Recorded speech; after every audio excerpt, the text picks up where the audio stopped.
রাজিম বিসমিল্লাহির রহমানির রহিম। আউযু আযা ইয়াউযু আউযান ইয়াযান মাআযান। আইন ওয়াও জাল এই মাদ্দাটা পুরো কোরআন কারিমে সর্বমোট 17 বার আছে। আর 6 ভাবে মাআযুন, উযতু, আউযু, ইয়াউযুনা, ফাস্তাইজ, উঈযুহা বিক। এই ধরনের 6 ভাবে 6টা পদ্ধতিতে 6টা সিগায় মোট 17 বার এই শব্দটা আছে। তা আযা ইয়াউযু আউযান ইয়াযান মানে হলো আশ্রয় গ্রহণ করা, আশ্রয় চাওয়া, কারো শরণ নেয়া। শরণ মানে তালব্যশ শেষে মূর্ধন্য ন, ওই শরণ মানে মনে করা, শরণ না, কারো আশ্রয় নেয়া। তো আউযু মানে আমি আশ্রয় গ্রহণ করছি বিল্লাহি, আল্লাহর কাছে। বি, এটাও আমাদের একটা গুরুত্বপূর্ণ আমাদের আলোচ্য বিষয় যে কোরআন কারিমে যে হরফগুলো আছে এগুলোকে বলা হয় আল হরুফুল মাআনি, অর্থাৎ যে সমস্ত হরফগুলো, যেগুলো আমরা অব্যয় বলি বাংলায়, বা আরবিতে পরিভাষায় সেলা বলা হয়। আউযু বিল্লাহি, আলহামদু লিল্লাহি। হরফ বলতে আলহামদু, হা মিম দাল এই হরফগুলো না, শব্দের হরফ না। আলাদা করে যে সমস্ত হরফ বা অব্যয়গুলো ব্যবহার হয় এগুলোকে আল হরুফুল মাআনি বলা হয়। তো এগুলোর মধ্যে কিছু আছে শুধু কোরআন কারিমের জন্য নির্দিষ্ট কিছু অর্থ, আর কিছু অর্থ বৃহত্তর আরবি ভাষার জন্য। আমরা শুধু এখানে কোরআন কারিমে এই হরফগুলো যে অর্থে ব্যবহার হয় সেগুলো আমাদের আলোচনা আসবে। তো আউযু আমি আশ্রয় গ্রহণ করছি বিল্লাহি, বি এটা একটা হরফ, এটাকে আমরা আল হরফুল মাআনি বলবো, অর্থাৎ অর্থ বিশিষ্ট, অর্থবোধক হরফ। এই হরফটা মোটামুটি ভাবে 10টি অর্থে ব্যবহৃত হয়েছে কোরআন কারিমে। আল্লামা বুরহানুদ্দিন জরকাশি রহমতুল্লাহ আলাইহির যে আল বুরহান কিতাব আছে ওই কিতাবে উনি এই বা হরফটিকে কোরআন কারিমে 10টি অর্থে দেখিয়েছেন। 10টি অর্থ এই সব এই কোরআন কারিমে যে সমস্ত হরফগুলো আছে, বি, আলহামদুলিল্লাহ, লি, ইলা, ফি, মিন, আন, এই যে হরফগুলো, অব্যয়গুলো, এগুলো কোনটা কয়টা অর্থে কোরআন কারিমে ব্যবহার হয়েছে এটা আমাদের একটা শীট তৈরি আছে ইনশাল্লাহ। আমাদের আজকের ঘোষণা মতো আমরা শীটটা দিয়ে দেবো। তাহলে আমরা বারবার প্রতিদিন শীটগুলো দিতে হবে না। আমরা প্রতিদিন নিয়মিত যখনই কোনো হরফ আসবে আমরা সাথে সাথে মাথায় রাখবো যে এই হরফটা কোন কয়টা অর্থে আছে। কোরআন কারিমে যখন যেখানেই পড়বো, কুল আউযু বিরাব্বিন নাস, বি, এই বিরব্বি, বিটা কয়টা অর্থে? আমরা একটু আগে বললাম 10টা অর্থে। মালিকিন নাস, ইলাহিন নাস, ইলাহুন আন্নাস, মালিক ইলা, মিন শাররিল, মিন, এই মিনটা কয়টা অর্থে? এইভাবে আমরা হরফগুলোর অর্থটা মাথায় রাখার চেষ্টা করব। কারণ এই হরফগুলো প্রতি লাইনে লাইনে আসবে, প্রতি লাইনে একটা দুইটা তিনবার চারবার করে আসবে। তো এই হরফগুলোর অর্থগুলো যদি আমাদের জানা থাকে, এগুলো কোরআন কারিমের অর্থ বোঝার জন্য অত্যন্ত গুরুত্বপূর্ণ, অত্যন্ত অপরিহার্য একটা অংশ, হরফগুলোর অর্থ জানা। তো আউযু বিল্লাহি, আমরা আল্লাহর সাহায্যে, আমরা আল্লাহর কাছে আমরা আশ্রয় গ্রহণ করছি। এখানে এই বি হরফটা কোন অর্থে ধরবো? আউযু বিল্লাহর মধ্যে বিটাকে আমরা ধরতে পারি ইস্তিআনাতের অর্থে ধরতে পারি, মুসাহাবাত একটা আছে। 10টা অর্থের মধ্যে একটা হলো এ, ইস্তিআনত, আমরা শীটটা দিলে আমরা দেখতে পাবো এই তালিকাগুলো। আর একটা হলো মুসাহাবাত, সঙ্গী। আমি আল্লাহর কাছে, আল্লাহর সঙ্গে, আল্লাহর সাহচর্যে আমি আশ্রয় চাচ্ছি। আউযু বিল্লাহি মিনাশ শাইতানির রাজিম। মিন, এটা একটা আল হরফ। এই হরফটা কোরআন কারিমে আল্লামা বুরহানুদ্দিন জারকাশী রহমতুল্লাহ আলাইহির মতে মোট 13টি অর্থে ব্যবহার হয়েছে পুরো কোরআনে। যেখানে এই মিন হরফটি দেখবো আমরা, এই 13টি অর্থের কোন একটা অর্থ হবেই। তো এখানে আউজ বিল্লাহি মিন মানে এখানে হলো ইবতিদাউল গায়াহ। যেমন আমরা কোরআন কারিমে সুবহানাল্লাযী আসরা বিআবদিহি লাইলাম মিনাল মাসজিদিল হারামি ইলাল মাসজিদিল আকসা। তো আমরা আল্লাহর কাছে আশ্রয় প্রার্থনা করছি মিন থেকে, কার থেকে? আশ-শাইতানির রাজিম, অভিশপ্ত শয়তান থেকে। তো আশ-শাইতান শব্দটা, এটার বিশ্লেষণটা আমরা একটু দেখি। এর আগে আল্লাহ শব্দটা ছুটে গেছে। আল্লাহ শব্দটা মূলত ছিল ইলাহুন থেকে, আলিহা ইয়ালাহু, ইলাহান মানে আয় আবাদা, ইবাদত করা। এই আলিহা ইয়ালাহু ইলাহুন শব্দ থেকে সরফি ইলমুস সরফের পরিবেশ অনুযায়ী তালিল হয় আল্লাহ শব্দ, আল্লাহ হয়েছে। আমরা এটা আমাদের যখন সরফের শীট থাকবে সেটা আমরা এটা বিস্তারিত দিয়ে দেবো, আমরা এখানে বিস্তারিত আলোচনা করব না। তো আল্লাহ শব্দটা আমরা মনে রাখবো যে ইলাহুন থেকে আল্লাহ হয়েছে। আর আর শয়তান, এটাকে দুই ভাবে পড়া যায় শয়তান শব্দটাকে। একটা হতে পারে এটা ফাআলান ওজনে, ফাআলান ওজনে হলে তখন এটার মূল হবে শাত ইয়াশিতু শাইতান। এটা অর্থ মালা বিকলবি আদামা ওয়া আহলাকাহু। অর্থাৎ শাত ইয়াশিতু শাইতান মানে হলো আদম সন্তানের, মানুষের, ইনসানের কলবকে আকৃষ্ট করে তাকে ধ্বংসের মুখে ঠেলে দেয়া। এটা হলো শাত ইয়াশিতু শাইতান শব্দের অর্থ। তো আমরা দেখবো এটা তো মাসদার বা শব্দমূলের অর্থ। শব্দমূলের অর্থটা শায়তান শব্দটার মধ্যে পাওয়া যায় কিনা? হ্যাঁ, পাওয়া যায়। শয়তানের কাজ কি? শয়তান মানুষের কলবকে, মানুষের হৃদয়কে, মানুষের চিন্তাকে আকৃষ্ট করে, সেটাকে প্রলুব্ধ করে, সেটাকে সে ধ্বংসের দিকে নিয়ে যায়। আমরা আমাদের আদি পিতা আদম থেকে শুরু করে এই পর্যন্ত আমরা তাকালে দেখতে পাবো যে আদম কিভাবে কলবে আদম, মানুষের কলবকে, ইনসানের কলবকে, বনি আদমের কলবকে আকৃষ্ট করে, বিভ্রান্ত করে বিচ্যুতির দিকে নিয়ে যায়, ধ্বংসের দিকে ঠেলে দেয়। তো এটা শয়তানকে আমরা একবার বললাম ফাআলান ওজনে শাত ইয়াশিতু শাইতান, আই মালা বিকলবি আদামা ওয়া আহলাকাহু, মানুষের কলবকে আকৃষ্ট করে, প্রলুব্ধ করে সেটাকে ধ্বংসের দিকে ঠেলে দিল, একটা অর্থ।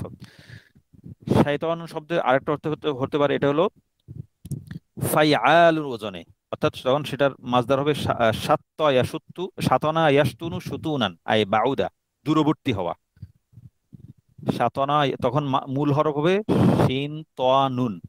আগে আগে সাত ইয়াসিতু শয়তানের মধ্যে মূল হরফ ছিল শিন ইয়া ত। তো সাতনা ইয়াসতুনু সুতুনান বাউদা, দূরবর্তী হওয়া। তো শয়তানুনকে যদি আমরা দূরবর্তী হওয়ার অর্থে ধরি, যে দূরবর্তী করে, কোত্থেকে দূরবর্তী করে?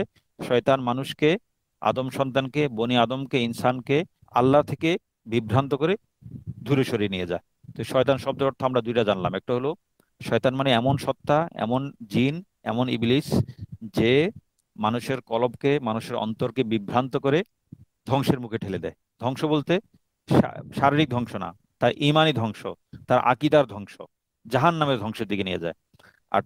শয়তান শব্দের আরেকটা অর্থ আমরা জেনেছি, সেটা হলো সাতনা ইয়াসতুনু সুতুনান মানে বাউদা, দূরবর্তী হওয়া।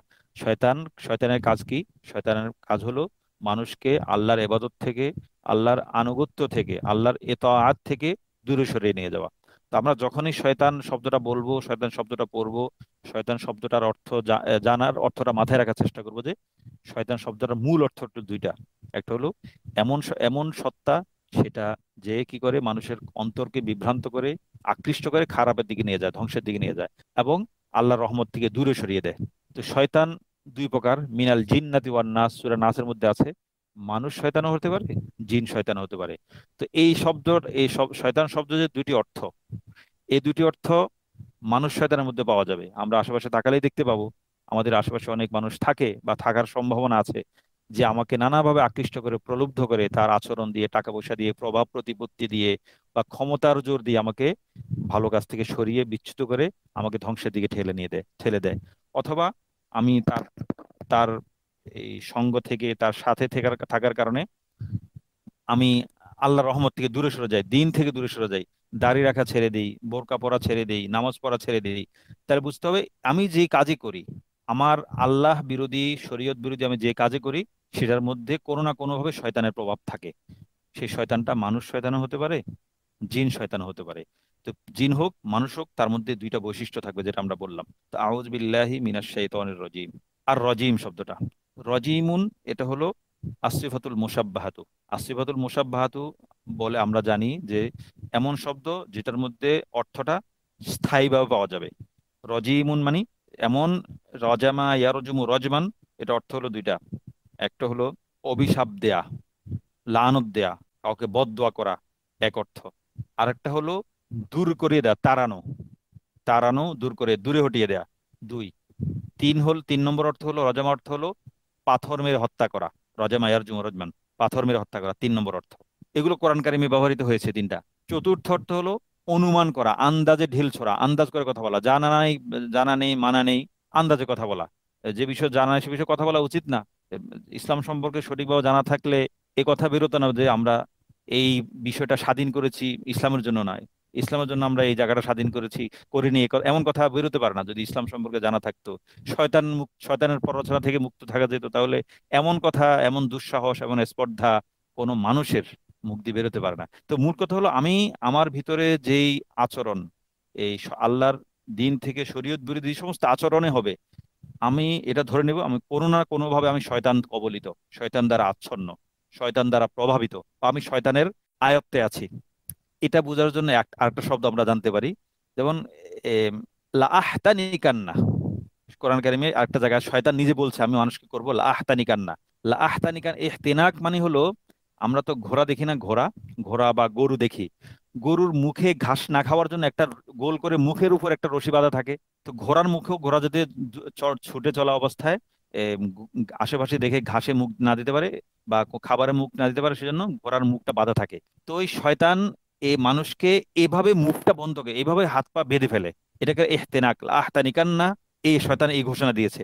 তো আমি যখনই শয়তান নামাজ পড়বো না বা কোনো গুনার কাজ করব, শয়তান শরীয়ত বিরোধী কোনো কাজ করব, আমি নিশ্চিতভাবে ধরে নিব যে শয়তান আমাকে ইহতিনাক করেছে। ইহতিনাক মানে হলো শয়তান আমার মুখে লাগাম পরিয়ে দিয়েছে, যে লাগামের কারণে আমি শয়তান কবলিত হয়েছি, ঘুম থেকে উঠতে পারছি না, ফজর নামাজ পড়তে পারছি না। আজান দিয়েছে, আমি আরেকটু আরেকটু করে করে মোবাইল বা অন্য কিছু নিয়ে ব্যস্ত হয়ে আছি, জামারটা আমার ফোত হয়ে গেল, হাতছাড়া হয়ে গেল। তাই আমাকে এটা নিশ্চিত থাকতে হবে আমি শয়তান কবলিত হয়ে গেছি, শয়তান আমাকে আমার মুখে লাগাম পরিয়ে দিয়েছে। তো আর রজিম শব্দ অর্থ আমরা চারটা বললাম। এই আউজ বিল্লাহি মিনাশ শাইতানির রাজিম, আর রজিম এখানে কি, এখানে কোন অর্থে চারটার মধ্যে? এখানে অর্থ হলো রজিমুন শব্দটা ইসিবতু মুসাব্বার ওজন বা এই মাপে ছাঁচে হলেও এটা এখানে মুফাসসিরিন কেরাম এটাকে মারজুমুন ইসমুল মাফউলের অর্থে ধরেছে, অর্থাৎ অভিশপ্ত। এক অর্থ আমরা যেটা একটা অর্থ বলে, আরেকটা হলো বিতাড়িত, মানে আল্লাহর রহমত থেকে বিতাড়িত। এই দুটো অর্থ আউজ বিল্লাহর মধ্যে, রজিমের মধ্যে শয়তান এই দুইটা বৈশিষ্ট্য বা এই দুইটা অর্থ ধারণ করে। তা আউজ বিল্লাহি, আমি আউযু আমি আশ্রয় প্রার্থনা করছি, বিল্লাহি আল্লাহর কাছে, মিন থেকে, কার থেকে, আশ-শাইতান শয়তান থেকে। শয়তান থেকে, শয়তান হলো এমন সত্তা যে মানুষের কলবকে বিভ্রান্ত করে, প্রলুব্ধ করে, আকৃষ্ট করে ধ্বংসের দিকে ঠেলে দেয়। এবং এই সমস্ত কর্মকাণ্ডের কারণে যে আল্লাহর রহমত থেকে কি হয়, দূরবর্তী, দূরে থাকে, বিতাড়িত হয়, অথবা যে মানুষকে আল্লাহর রহমত থেকে দূরে সরে নিয়ে যায়। এই এমন সত্তা, এমন ব্যক্তিকে, মানুষকে বা জিনকে শয়তান বলা হয়। যে শয়তান কেমন, সে তার শাস্তি কি, সে হলো অভিশপ্ত আর রজিম। অভিশপ্ত আর রজিম মানে মারজুমুন, অভিশপ্ত, বিতাড়িত, আল্লাহর রহমত থেকে বিচ্যুত, আল্লাহর রহমত থেকে বঞ্চিত। বিসমিল্লাহির রহমানির রহিম। আমরা আগে আউযুবিল্লাহর মধ্যে বা বিসমিল্লাহর মধ্যে শুরু হয়েছে বি দিয়ে, বা দিয়ে।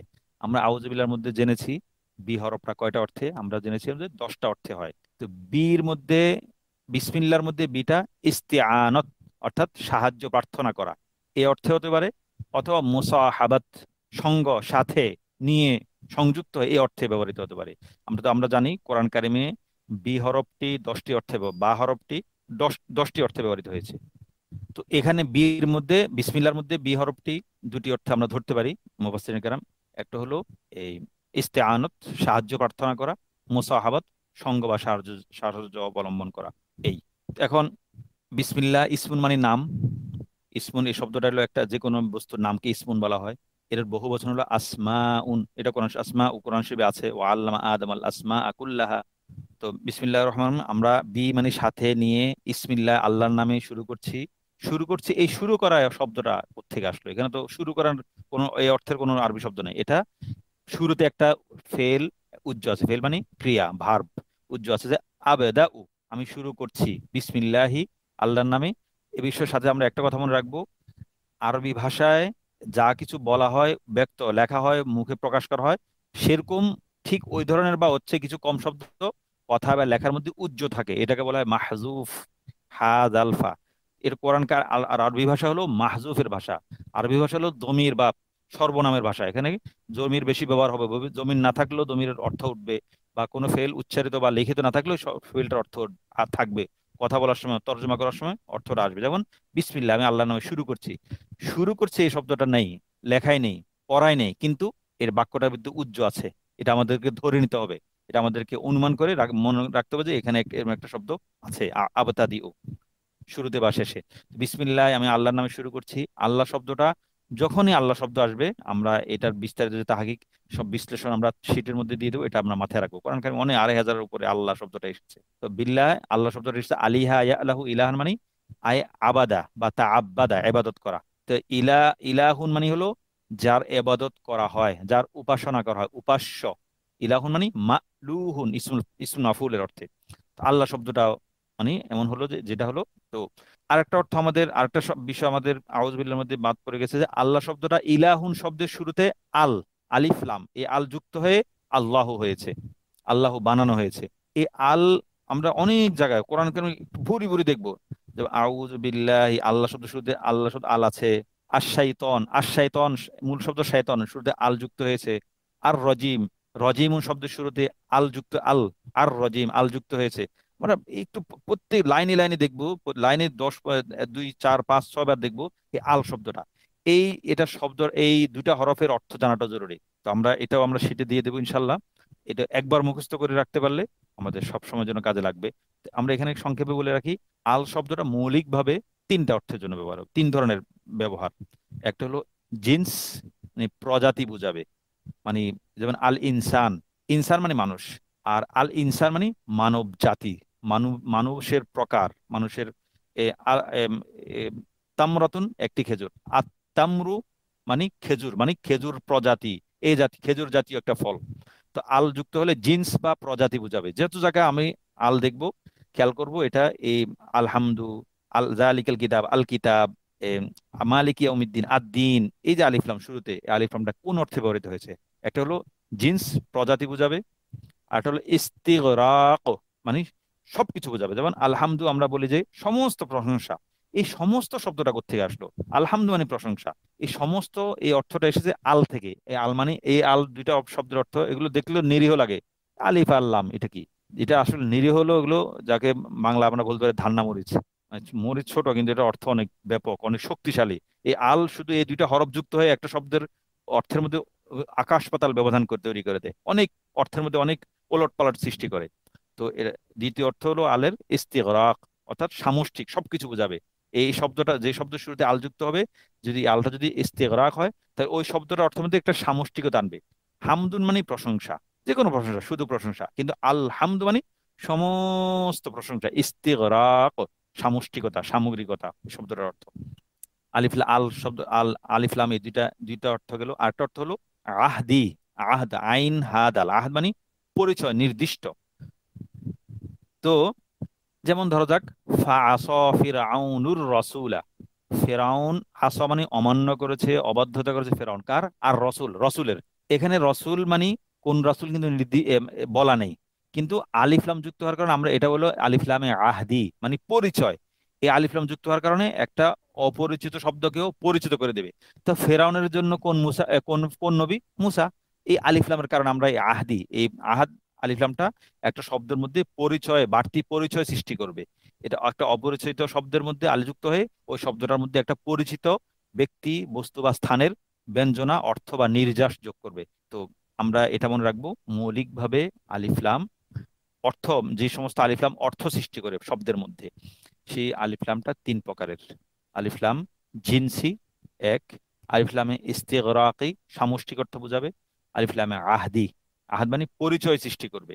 এছাড়াও একটা আলিফলাম আছে, এটাকে আরেকটা আলিফলাম আছে, যেটা আলিফলামে মানে অতিরিক্ত, জিয়াদা, অতিরিক্ত, এটা কোনো অর্থ সৃষ্টি করবে না, শব্দের সৌন্দর্যের জন্য আলিফলাম শব্দের শুরুতে যোগ করা হবে। যাক, তো বিসমিল্লাহির রহমানির রহিম, আল্লাহর নামে শুরু করছি। আর রহমান, আর রহমান মানে রহিমা ইয়ারহামু, রহমাতান, রহমান, মারহামাতান, এই এটা হল মাজদার। তো দয়া করা, অনুগ্রহ করা, রহমান অর্থ। রহিমা ইয়ারহামু, রহমাতান, রহমান, মারহামাতান অর্থ। তো দুইটা অর্থ, দুইটা শব্দ আমরা দেখতে পাচ্ছি, আর রহমান আর রহিম। তো আর রহমান এটাও মোবালাগা, আর রহিম এটাও মোবালাগা। মোবালাগা কাকে বলে? মোবালাগা থেকে বলা হয় এমন শব্দ যেটা কর্তার মধ্যে বাড়তি অর্থ যোগ করে। যেমন এই ফাইলুন মানে নাসিরুন, একজন সাহায্যকারী, এটাকে বলা হয় ইসমুল ফাইল। তো একজন সাহায্যকারী, তো আমি যদি বলি অধিক সাহায্য করে, বেশি সাহায্য করে, এমন ভাব আনতে চাইলে ওটাকে বলে ইসমুল মুবালাগা। মুবালাগা মানে সুপারলেটিভ ডিগ্রি, মানে একদম বেশি, অতিরিক্ত বোঝাবে। তো এটাকে তখন কি বলবো? নাসরুন, অধিক সাহায্য করে এমন একজন পুরুষ। আর যদি বোঝাতে চাই সব সময় সাহায্য করে, তখন সেটার জন্য লাগবে আসিফাতুল মুসাব্বাহ, যেটা আমরা ওই রজিমুন মধ্যে বললাম। সিফাতুল মুসাব্বাহ মানে নাসিরুন, মানে সব সময় সাহায্য করে এমন একজন পুরুষ। তো আর রহমান এটা মুবালাগা, মুবালাগা মানে যেটা অতিরিক্ত অর্থ, কর্তার মধ্যে অতিরিক্ত অর্থ যোগ করবে। আর রহমান মানে হলো অধিক সাহায্যকারী, অত্যন্ত দয়া, অধিক, অত্যন্ত অনেক দয়াকারী, চরম পরম দয়ালু। আর রহিম এ, সকলে, আর রহমান সকলের প্রতি দয়ালু, যিনি সবার প্রতি অনেক অনেক দয়া করেন। আর রহিম যিনি পরম দয়ালু। তো এই দুইটা শব্দের অর্থ একসাথে ব্যবহার কেন হলো? একই রকমের। তো এটা মুফাসসিরিনে কেরাম এটা বলেন, আর রহমান এটা, এই বৈশিষ্ট্যটা দুনিয়ার জন্য। আল্লাহ তাআলা দুনিয়াতে রহমান, অর্থাৎ সকলের প্রতি দয়াবান। কাফের, মুশরিক, মুমিন, ইহুদি, নাসারা, মুনাফিক সবার প্রতি আল্লাহ দয়ালু। এই জন্য আল্লাহ রহমান, কোনো বাছ বিচার নেই, সবার প্রতি আল্লাহ দয়া করেন। আর রহিম, পরম দয়ালু, এটা হলো আখিরাতের জন্য। আখিরাতে আল্লাহ শুধু দয়া করবেন কাকে? শুধু মুমিনকে, ঈমান যারা এনেছেন, ঈমানের সাথে যাদের মৃত্যু হয়েছে তাদের প্রতি। এজন্য এই দুইটা রহমান রহিম একসাথে আনা হয়েছে, একই জায়গায় আনা হয়েছে, একটা বিষয়। আর তো হলো রহিমের চেয়ে রহমানের মধ্যে হরফ বেশি। তো আমরা জানি একটা নিয়ম আছে আরবি ভাষার, যদি হরফ বেশি হয় অর্থ বেশি হবে। তো রহিমের চেয়ে রহমানের মধ্যে আমরা রহমত, দয়ার পরিমাণ বেশি। কারণ রহিমের চেয়ে রহমানের এই শব্দটার মধ্যে হরফও বেশি। তো হরফ বেশি হলে অর্থের মাত্রা বেশি থাকবে। এই জন্য রহমানটা দুনিয়াতে, রহমতের মাত্রা বেশি, কারণ দুনিয়াতে আল্লাহ সবার প্রতি রহমত করেন, এজন্য রহমান। আর রহিম দুনিয়াতে, আখেরাতে শুধু মুমিনের প্রতি রহম করবেন, সেজন্য রহিম। তো আমরা সূরা শুরু করতে যাচ্ছি। বিসমিল্লাহির রহমানির রহিম। আলহামদুলিল্লাহি রব্বিল আলামিন। আলহামদু, সমস্ত প্রশংসা। তো আমরা জেনেছি যে আল, কোন শব্দের শুরুতে আল যুক্ত হলে আলটা মৌলিকভাবে তিনটা অর্থে, অর্থবোধক আলটা তিনটা অর্থ ব্যবহার হয়: জিনসি, ইস্তিগরাকি, আহদি।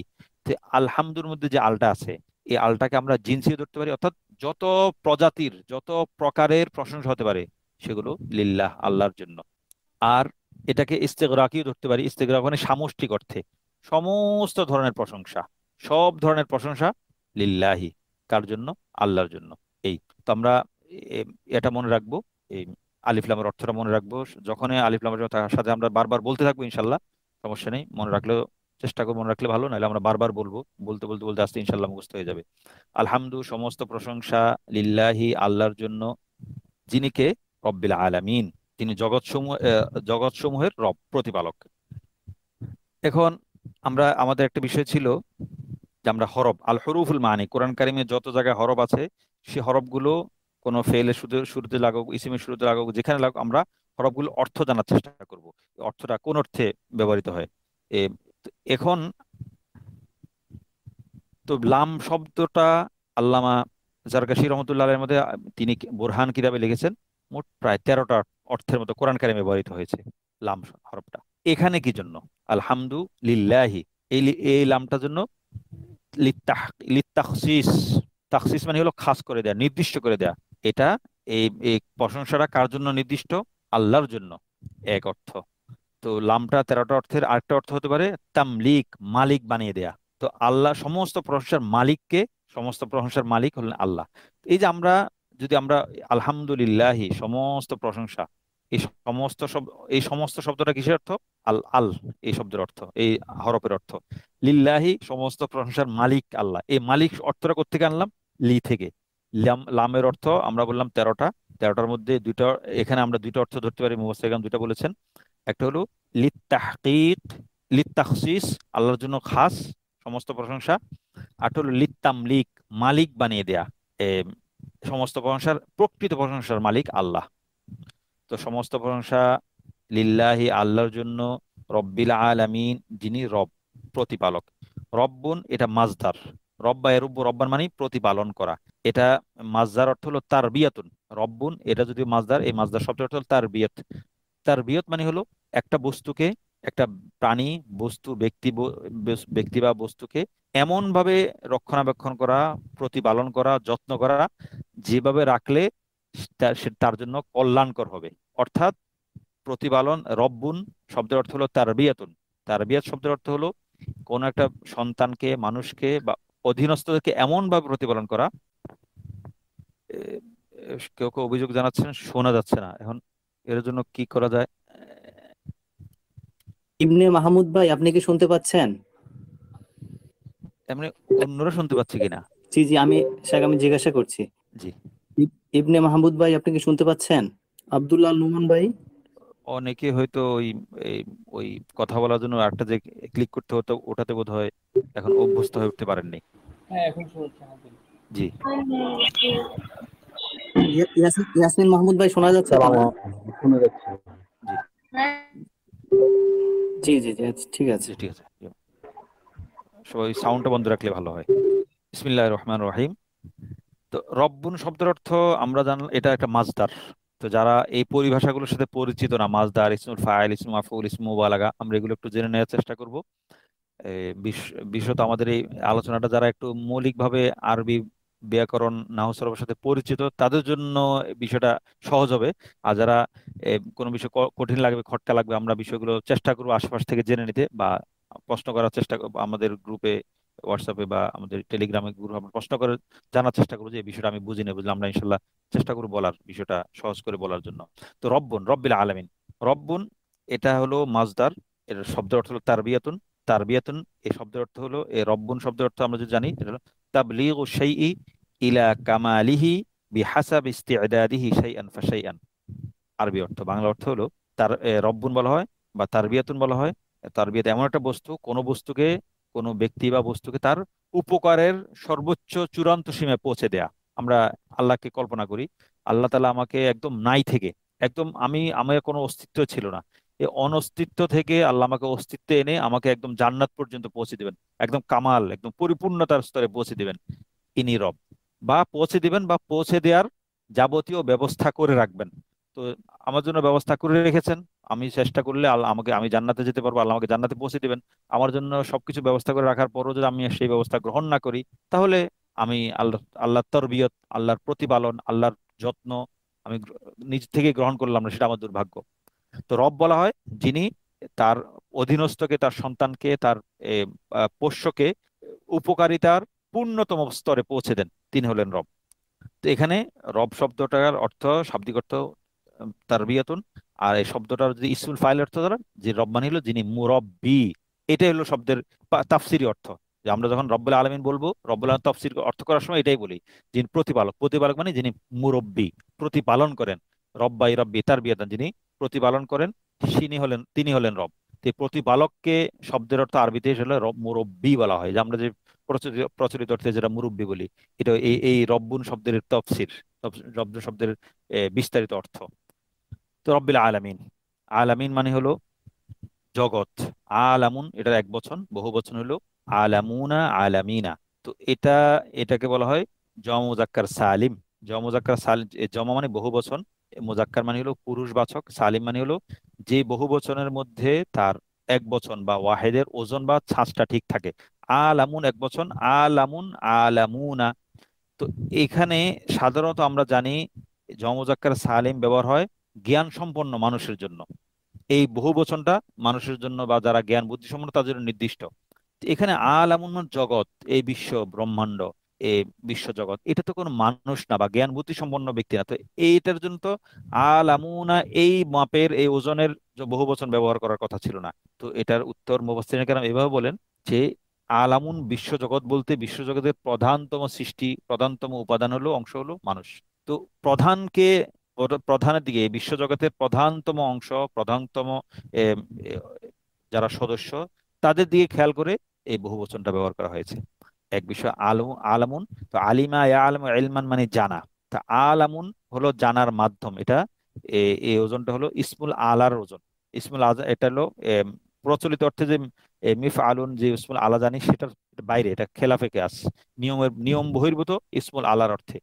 আলামুন মানে হলো জানার মাধ্যম। তো এই বিশ্ব জগৎটা হলো আলাম, জানার মাধ্যম। কাকে জানার বা চেনার মাধ্যম? আল্লাহকে। তো আলামুনা এই বহুবচন কেন? বহুবচন এই হিসাবে যে এই জগতে এটা হলো বহু প্রজাতির, বহু প্রাণীর, এই জগৎটা বহু প্রাণীর সমষ্টিতে গড়ে ওঠা। মানুষের জগৎ, প্রাণীর মধ্যে অনেক, বাঘের জগৎ, বিচ্ছুর জগৎ, সাপের জগৎ, ভাল্লুক সিংহের জগৎ, প্রত্যেকটা প্রাণীর জন্য আলাদা আলাদা একটা জগৎ। ওই হিসাবে এটাকে আলামুন, এই জগৎটাকে বহুবচন করা হয়েছে। নাহলে আলাম বিশ্ব জগৎ তো একটাই, এখানে বহুবচন করার তো কোনো দরকার ছিল না। দরকার হয়েছে এই দৃষ্টিকোণ থেকে যে আল্লাহ সব প্রজাতির সমস্ত জাতি, একটা পিঁপড়া থেকে শুরু করে তিমি মাছ পর্যন্ত, এই জগতের সবচেয়ে বড় প্রাণী যে তিমি মাছ পর্যন্ত, সবার, প্রায় সবার আল্লাহ প্রতিপালক। এই বিষয়টা বোঝানোর জন্য আলামুন শব্দটা বহু বচন ব্যবহার করা হয়েছে। আর আলামুন মানে হলো আল্লাহকে চেনার, আল্লাহকে জানার মাধ্যম। এই জন্য এই জগৎকে, এই বিশ্বকে আলামুন বলা হয়। তো রব্বুল আলামিন, জগৎ সমূহের প্রতিপালক আল্লাহ তাআলা, আলহামদুলিল্লাহ, সেই জগৎ সমূহের প্রতিপালক আল্লাহর সমস্ত প্রশংসা। এখানে আরেকটা বিষয় দেখার বিষয় হলো, সেটা হলো আল আলামিনা। আল আলামিনার শুরুতে একটা আলিফ লাম আছে না? আমরা আলিফ লাম সম্পর্কে কি জেনেছি? আলিফ লাম মৌলিক ভাবে তিনটা অর্থে ব্যবহার হয়। একটা আলিফ লামে জিনসি, প্রজাতি বুঝাবে, জিন্স, প্রজাতি। আরেকটা হলো আলিফ লামে ইস্তিগরাকি, ইস্তিগরাক সামষ্টিক, সবকিছু বুঝাবে। তো আল আলামিনা আমরা এটাকে ইস্তিগরাক ধরতে পারি, যে সমস্ত জগৎ, সমস্ত জগতের প্রতিপালক। সে সময় মানুষের জগৎ, জিন জগৎ, মাছের জগৎ, প্রাণীর জগৎ, বাঘের জগৎ, ভাল্লুকের যত জগৎ আছে, প্রত্যেকটা প্রজাতিগত যত জগৎ আছে, সমস্ত জগতের রব হলেন আল্লাহ তাআলা, রব হলেন আল্লাহ তাআলা। আর রহমান রহিম, এটার অর্থ তো আগে গিয়েছে, রহিমা ইয়ারহামু রহমাতান, রহমান মা রহমাতান, দয়া করা, অনুগ্রহ করা, করুণা করা। আর রহমান মানে হলো সকলের প্রতি দয়াবান, আর রহিম যিনি পরম দয়ালু। তো এখানে আমরা আলিফলাম দেখতে পাচ্ছি, আর রহমান আর রহিম। আর রহমান আলিফলাম, আলিফলাম কটা অর্থে? তিনটা অর্থে। আলিফলাম জিনসি, ইস্তেগরাকি, আহদি। এটা বারবার আসবে, আমরা বারবার বলবো, বারবার না বললে বিষয়গুলো আমাদের মনে বসবে না। এটা এই জন্য যতবার আসবে আমরা বলার চেষ্টা করবো আলিফলামটা কয়টা অর্থে, কি কি অর্থে, এখানে কোনটা অর্থে। এটা আমাদের অভ্যাসে পরিণত করবে। আর একটু কোরআন পড়ার সময় আলিফলাম দেখলে কয়টা অর্থে? তিনটা অর্থে। আলিফলামটা তিনটা অর্থে মৌলিক ভাবে। জিনসি, ইস্তেগরাকি, আহদি। এখানে কোন অর্থে? এখানে কোন অর্থে আমি সব জায়গায় প্রশ্ন উত্তর আমি পারবো না। আমি যখন নিজে নিজে তেলাওয়াত করব, না পড়লেও সমস্যা নাই, আমার দায়িত্ব হলো প্রশ্ন করা, আল্লাহকে প্রশ্ন করবো। আল্লাহ, এই আর রহমান রহিমের যে শুরুতে যে আলিফলাম আছে, আমি তো মৌলিকভাবে জেনেছি তিনটা অর্থে, আহদি, জিনসি, ইস্তেগরাকি। এখানে কোন অর্থে? এটা তো আমি বুঝতে পারছি না, আসলে আমাকে এটা জানার বা বোঝার ব্যবস্থা করে দেন। তো কোরআন কারিমের মুজিজা যেটা বলা, কোরআন কারিম তো আমাদের রসুলের সাল্লাল্লাহু আলাইহি সাল্লামের মুজিজা, জীবন্ত মুজিজা, এমন মুজিজা যেটা কিয়ামত পর্যন্ত থাকবে। এই কোরআনের মুজিজা অনেক ভাবে আমরা বুঝতে পারি, এইটাও একটা, এইভাবে একটা আমি আমি নিজে নিজে উপলব্ধি করতে পারবো কোরআনের মুজিজা। মুজিজা কি? আমি যদি মনে মনে প্রশ্ন করি, আল্লাহ আর রহমানের মধ্যে আলিফলামটা তো আমি জানি যে তিনটা অর্থে, এখানে কোনটা অর্থে আমি যে বুঝতে পারছি না, আল্লাহ আমাকে আপনি জানিয়ে দেন। মনে মনে যে আমি দোয়া করি, এটা একটা আজীব এবং বিস্ময়কর বিষয় যে আল্লাহ আমাকে কোনো না কোনো ভাবে আমার সামনে এই এলেমটা, এই তথ্যটা আমার সামনে হাজির করবেন। আমরা পরীক্ষা করে দেখতে পারি। তবে আমার চাওয়াটা সেভাবে, আমার আকুতিটা, জানার আগ্রহটা, পিপাসাটা ওই পর্যায়ের হতে হবে। এক। দ্বিতীয়ত বিষয় হলো, আমি আমি এই প্রশ্নটা আল্লাহর কাছে দোয়া করার সাথে সাথে জেনে যাবো এমন না। হঠাৎ করে চট করে দেখা যাবে আমি কোথাও ঘুমিয়ে আছি, আমার কানে কোথাও থেকে একটা ওয়াজ বা কোনো একটা বয়ান বা কোনো একটা দর্শ আমার কানে আসছে, ওখানে চট করে আমার কানে পড়ে যাবে যে আলিফ লামটা বিসমিল্লাহ আর রহমান রহিম এই অর্থে হয়েছে। বিস্ময়কর ভাবে আমার কানে এটা পড়ে যাবে। বা কোনো না কোনো ভাবে আমি আমার কোনো একটা বই পড়ছি, কোনো লেখা পড়ছি, আমার সামনে এই তথ্যটা এসেই যাবে। এটা একটা আল্লাহ কোরআনের জীবন্ত মুজিজা। অথবা গাড়ি করে কোথাও যাচ্ছি, রাস্তার পাশে, মাঠে, ক্ষেতের মধ্যে বয়ান হচ্ছে, আমি গাড়ি দ্রুত চলছে, মাত্র 2 সেকেন্ডের একটা শব্দ শুনলাম, এর মধ্যে 2 সেকেন্ড আমি ওই জায়গাটা পার হয়ে এসেছি, কিন্তু ওই 2 সেকেন্ডের মধ্যে একটা তথ্য আমার মাথায় ঢুকে গেছে, ঢুকে যাবে, এরকম কোনো প্রশ্নের উত্তর আমার কানে চলে আসে। আমার জীবনে এরকম অনেক হয়েছে। এই জন্য আমার কাছে মনে হয় যে এটা একটা মুজিজা। তা আমরা এরকম পরীক্ষা করে দিতে হবে, যে সমস্ত বিষয় আমি বুঝবো না কোরআনের, সেখানে আমি এভাবে আল্লাহর কাছে প্রশ্ন তুলে রাখবো। তবে এখানে একটা বিপজ্জনক দিক আছে, অনেক সময় আমার মন গড়া একটা ব্যাখ্যা আমার মনে আসবে, আমি মনে করি এটা আল্লাহর পক্ষ থেকে এসেছে। এটার ব্যাপারে সতর্ক থাকতে হবে। না হলে তো উল্টা পাল্টা তাফসির করে নিজেও গোমরা হবো, আরেকজনকে গোমরা করব। মুদিল এবং দল এবং মুদিল, এটা বিপজ্জনক। তো এই জন্য আবার কোরআনের মুজিজা দেখতে গিয়ে নিজেও অন্যদের জন্য বিভ্রান্তির, গোমরাহের মুজিজ হয়ে যায়, এটা যাতে না হয় এটার জন্য খেয়াল করব। এই জন্য দোয়া করবো আল্লাহর কাছে, আল্লাহ আমাকে যেন, আমি যেন মানুষের গুমরাহির কারণ না হই, আমি আমার জানাটা যেন ভুল জানা না হয়, এই জন্য সবসময় আল্লাহর কাছে দোয়া করতে থাকা। এই জন্য রসুল বারবার দোয়া করতেন, আল্লাহুম্মা আল্লিমনা মা ইয়ানফাউনা, হে হে আল্লাহ আমাদেরকে এমন কিছু শিখান, আমাদেরকে যা আমার উপকার করবে। এই দোয়াগুলো আমরা নিয়মিত করবো। এই সমস্ত দোয়া নিয়মিত করলে আল্লাহ তাআলা ভুল এলেম বা ভুল তথ্য আমার সামনে আনে না। এটা আমরা পরীক্ষা করে দেখবো ইনশাল্লাহ। যাক। তো আর রহমান রহিম, তিনি আর রহমান সকলের প্রতি দয়াবান, দুনিয়া সমস্ত সমস্ত প্রাণীর প্রতি দয়াবান। আর রহিম তিনি পরম দয়ালু আখেরাতে মুমিনের প্রতি। মালিক ইয়াউমিদ্দিন, তিনি কর্মফল দিবসের, প্রতিদান দিবসের মালিক। মালিকুন, মালাকা ইয়ামলিকু মিলকান, মালিক হওয়া। মালাকা ইয়ামলিকু মিলকান, মালিক হওয়া। মালিক ইয়াউমিদ্দিন, তিনি ইয়াউমুন দিন, আর দিন মানে হলো প্রতিদান। দিন শব্দটা কোরআন কারিমে কয়েকটা অর্থে ব্যবহৃত হয়েছে। তো মালাকা ইয়ামলিকু মিলকুন মানে মালিক হওয়া, মালিকুন ইসমুল ফাইল, আমি মালিক, তিনি মালিক।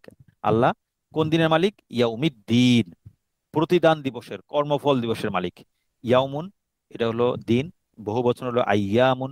এই শব্দটা ইয়াউমুন দিন অর্থে ব্যবহৃত হয়েছে, আবার আল্লাহর আযাব অর্থেও ব্যবহৃত হয়েছে কোরআন শরীফে কয়েক জায়গায়। এ ফাঁকে একটা কথা বলে রাখি, এই যে একটা শব্দ কয়েকটা অর্থে ব্যবহৃত হয়, আমাদের শীটের মধ্যে আমাদের আজকের যে ঘোষণা দিয়েছে সেখানেও আছে, এই যে একটা শব্দ একাধিক অর্থে ব্যবহৃত হয়, এটাকে আরবি কোরআন শাস্ত্রের, আরবি আরবি ভাষার ব্যবহার, আরবি ভাষায় এটাকে বলা হয় আল উজুহু ওয়ান নাজায়ের।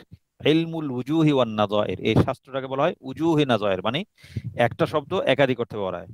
যেমন আলহামদু শব্দটা আমরা কথার কথা ধরি, এই শব্দটা কোরআন কারিমে 5টা অর্থে ব্যবহৃত হয়েছে। মানে তাফসিরি অর্থে, শাব্দিক অর্থ না। তাফসির 5টা অর্থে, বিভিন্ন কয়েকটা আয়াতে এটাকে 5 ভাগ বলা হয়েছে। একটা হলো এক জায়গায় আছে এটা আলহামদুটা শুকরের অর্থে, আশুক্রুলিল্লাহ। আর এক জায়গায় আছে আল মিন্নাতু অনুগ্রহ, ওয়াকাউল আলহামদুলিল্লাহ ওয়াকাউল হামদু। এখানে এটা সূরা জুমারের 74 নম্বর আয়াতে। এখানে আলহামদুটাকে প্রশংসা অর্থ ধরা যায়, কিন্তু মুফাসসিরিনে কেউ কেউ বলেছে এখানে আল মিন্নাতু মানে অনুগ্রহ, অনুগ্রহ করার ক্ষমতা। কার জন্য? আল্লাহর জন্য। দুটো দুটো অর্থে আলহামদু। তৃতীয় অর্থ হলো, একটা হলো আস-সালাওয়াতুল খামস, মানে 5 ওয়াক্ত নামাজ। এটা একটা তাফসিরি অর্থ, শাব্দিক অর্থ না। শাব্দিক অর্থ প্রশংসা করা। এটা আস-সালাওয়াতুল খামস 5 ওয়াক্ত নামাজ কোন জায়গার আলহামদু থেকে অর্থ করেন মুফাসসিরিনে কেরাম? ওয়ালাহুল হামদু ফিস সামাওয়াতি ওয়াল আরদ ওয়া আশিয়্যা ওয়া হিনা তুযহিরুন। সূরা রুমের 18 নম্বর আয়াতে এই যে আল ওয়ালাহুল হামদু, এই আলহামদু মানে ওয়ালাহুস সালাওয়াতুল খামস, তার জন্য 5 ওয়াক্ত নামাজ। এটা একটা তাফসিরি অর্থ। কেউ কেউ বলেন যে এখানে আলহামদু মানে 5 ওয়াক্ত নামাজের অর্থে ব্যবহৃত হয়েছে। 3 নম্বর গেল। আলহামদু শব্দটা কোরআন কারিমে আমরা বললাম কি 5টা অর্থে ব্যবহৃত হয়েছে। এটা একটা অর্থ।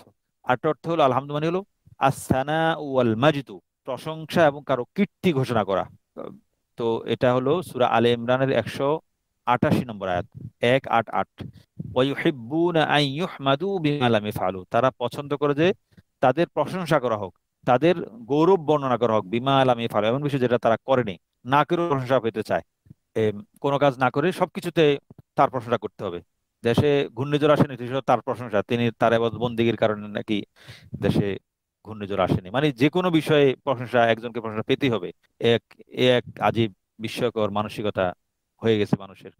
তো 4 নম্বর অর্থ হলো। 5 নম্বর অর্থ হলো আল আমর, আদেশ। আলহামদু মানে আল আমর, আদেশ। সেটা কোথায়? সূরা বাকারার 30 নম্বর আয়াতে, ওয়ানাহনু নুসাব্বিহু বিহামদিকা, আমরা করে বিহামদিকা, তার প্রশংসা। এটা হলো শাব্দিক অর্থ। তো আরেকটা ভিন্ন তাফসীর অর্থ হলো বিহামদিকা মানে বিআমরিকা, আপনার আদেশে। তো এই যেটা, এই বিষয়টাকে বলা হয় আল উজুহু ওয়ান নাজায়ের। এটা একটু ব্যাখ্যা করে বললাম এই জন্য যে আমাদের শীটটা দেওয়ার পরে কারো বুঝতে সমস্যা না হয় যে এই এই অধ্যায়টা বা এই বিভাগটা কোন অংশ, বা এটা কাকে বলে, আল উজুহু ওয়ান নাজায়ের কাকে বলে। তো আলহামদু মানে, আলহামদু কোরআন কারিমে 5টি অর্থ ব্যবহৃত হয়েছে, তাফসিরি অর্থ, শাব্দিক ভাবে না। একটা হলো আশুকরু, আল মিন্নাতু, আস-সালাওয়াতুল খামসু, আস-সানাউ ওয়াল মাজদু, আল আমরু। যাক। তো মালিক ইয়াউমিদ্দিন, মালিক আল্লাহ তাআলা মালিক, ইয়াউমিদ্দিন কোন দিনের? প্রতিদান দিবসের। এই প্রতিদান আর দিন, এই দিন শব্দটা কয়েকটা অর্থে আছে কোরআন শরীফে, কোরআন কারিমে। একটা হলো এখানে সূরা ফাতিহায় দিন শব্দটা হলো প্রতিদান, কর্মফলের অর্থে একটা অর্থ গেল। এই যে একটা শব্দ একাধিক অর্থে ব্যবহার হয়, এটাকে আমরা কি বললাম? এলমুল উজুহি ওয়ান নাজায়ের। আরেক দিন শব্দের আরেকটা অর্থ হলো আমরা যেটা জানি, মিল্লাত, ধর্ম। ইন্নাদ দীনা ইনদাল্লাহিল ইসলাম, ইসলাম। আল্লাহর জন্য, আল্লাহর কাছে একমাত্র মনোনীত ধর্ম হলো ইসলাম। এটা একটা বিষয় আমরা জানতে পারলাম। দিন শব্দের দ্বিতীয় অর্থ। আরেকটা অর্থ হলো আনুগত্য, মুখলিসিনা লাহুদ্দিন। মুখলিসিন তার জন্য একনিষ্ঠ করে কি, কাকে? দিনকে, আনুগত্যকে, এতাআতকে। তো আমরা জানলাম দিন শব্দটা কোরআন কারিমে 3টা অর্থে ব্যবহৃত হয়েছে। আর সূরা ফাতিহায় ব্যবহৃত হয়েছে কর্মফল, প্রতিদানের অর্থে। তো এই যে একটা শব্দ একাধিক অর্থে ব্যবহৃত হয়, এই এই একটা শব্দকে একাধিক অর্থে ব্যবহার করার যে শাস্ত্রটা পর্যালোচনা করে এই বিষয়টা নিয়ে, এই বিষয়টাকে বলা হয় এলমুল উজুহি ওয়ান নাজায়ের। এখন আরেকটা বিষয় আমরা জানবো যে, যেমন একটা শব্দ একাধিক অর্থে ব্যবহৃত হয়। আরেকটা হলো একটা শব্দের এই অর্থটা, যে এই শব্দের অর্থ যেটা, সেটার আরো কয়েকটা অর্থ আছে, আরো কয়েকটা শব্দ আছে। যেমন ধরা যাক শয়তান শব্দ আমরা দেখলাম, আউযু বিল্লাহি মিনাশ শাইতানির রাজিম। শয়তান শব্দটা, এই শয়তান কারা কারা? কোরআন কারিমে এই শয়তানের জন্য কি কি শব্দ ব্যবহার হয়েছে? জিন। জিনদেরকেও শয়তান অর্থে ব্যবহার করা হয়েছে কোরআন শরীফে কোথাও কোথাও। কোথাও কোথাও মারিদুন, শয়তান মারিদ। মারিদ মানে অবাধ্য, একগুঁয়ে। এই মারিদুন শব্দটাকেও কোরআন কারিমে শয়তানের জন্য ব্যবহার করা হয়েছে। আরেকটা শব্দ আছে খন্নাস, মিন শাররিল ওয়াসওয়াসিল খন্নাস, আল খন্নাস। এই খন্নাস শব্দটাও শয়তানের জন্য ব্যবহৃত হয়েছে। আবার আরেক জায়গায় ইফরিতুন, এটাও শয়তানের জন্য ব্যবহৃত হয়েছে। তো এই যে একটা শব্দর সমার্থক, সিনোনিয়াম একাধিক থাকা, এটাকে বলা হয় এলমুত তারাদুফ, মানে মোতারাদিফাত, সমার্থক শব্দ। এলমুত তারাদুফ মানে এ সমর্থ বিষয়ক শাস্ত্র। এটাও আমাদের শীটের মধ্যে থাকবে। এই শব্দগুলো কোনটার এটার মোতারাদিফ বা সিনোনিয়ম কি, বা এটার সমার্থক শব্দ কি কি আছে কোরআন শরীফে, এইগুলো। তো এটা আমরা জানি, জেনে নিলাম যে মালিক ইয়াউমিদ্দিন, মালিক ইয়াউমিদ্দিন প্রতিদান দিবসের মালিক। ইয়াকা না'বুদু ওয়া ইয়াকা নাস্তাঈন, চতুর্থ আয়াত। ইয়াকা না'বুদু, আমরা আপনারই কি চাই, আপনারই ইবাদত করি। ইয়াকা মানে আপনার কাছেই। ইয়াকা হলো এটা দমির, দমির মানে হলো সর্বনাম, প্রনাউন। আমরা জানি আরবি ভাষায় 5 প্রকারের সর্বনাম বা দমির বা প্রনাউন আছে। এটা হলো, এগুলো বিস্তারিত আলোচনার সময় নেই। আমরা ইয়াকা হলো দমিরে মানসুবে মুনফাসিল, এটা আমরা 5 প্রকার জমিরগুলো আমরা জেনে রাখবো, যেগুলো আমাদের আলোচনা বারবার আসবে, সেগুলো আমরা জেনে রাখার চেষ্টা করব। নাহর একটা ছোটখাটো কিতাব কিনে আশেপাশে ওলামায়ে কেরাম আলেমদের কাছ থেকে, বা জানা থাকলে তো আলহামদুলিল্লাহ, জানা থাকলে ওগুলো জেনে নেওয়ার চেষ্টা করব। ইয়াকা না আবুদ, আমরা আপনারই ইবাদত করি। আপনারই না আবুদ, আমরা ইবাদত করি। আবাদা ইয়া আবুদু ইবাদাতান, আবাদা ইয়া আবুদু ইবাদাত মানে হলো ইবাদত করা। এখানে এই প্রসঙ্গে একটা বিষয় আমাদের জানা দরকার, সেটা হলো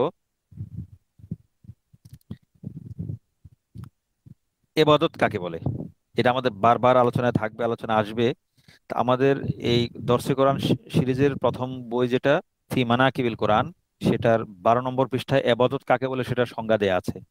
এই এবাদত কাকে বলে সেটা, এই বিষয়টা আমাদেরকে সবাইকে একটু ছোটস্থ রাখাটা জরুরি। আমাদের বারবার দর্শের মধ্যে এটা বারবার আলোচনা আসবে, এবাদত কাকে বলে, এবং একটু পর পর এটা প্রশ্নটা আসবে, এবাদত কাকে বলে, এবাদত কাকে বলে। তো আমরা আজকে একবার অন্তত একবার মৌখিকভাবে বলে রাখি। আল ইবাদাতু ইবারাতুন আনিল ইতিকাদি ওয়াশ শুউরি বিআন্না লিল মা'বুদি সালতাতান গায়বিয়াতান আই ফিল ইলমি ওয়াত তাসাররুফি ফাওকা আল আসবাব ইয়াকদিরু বিহা আলা আন-নাফ'i ওয়াদ দারার فكل دعاء ونداء وثناء وتعظيم ينشأ من هذا الاعتقاد فهي عبادة।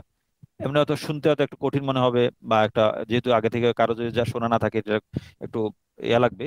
সমস্যা নেই, এটা আমরা বারবার বলবো, বলতে বলতে ইনশাল্লাহ এটা আমাদের কণ্ঠস্থ ঠোঁটস্থ হয়ে যাবে, আত্মস্থ হয়ে যাবে। এবাদত কাকে, এটা যেটা বললাম ওটা এবাদত অর্থটা, অর্থাৎ জাগতিক কোনো মাধ্যম ছাড়া, জাগতিক কোনো মাধ্যম ছাড়া উপকার ও ক্ষতি করার অদৃশ্য ক্ষমতার অধিকারী এমন দৃঢ় বিশ্বাসের বহিঃপ্রকাশকে কি বলা হয়, এবাদত বলা হয়।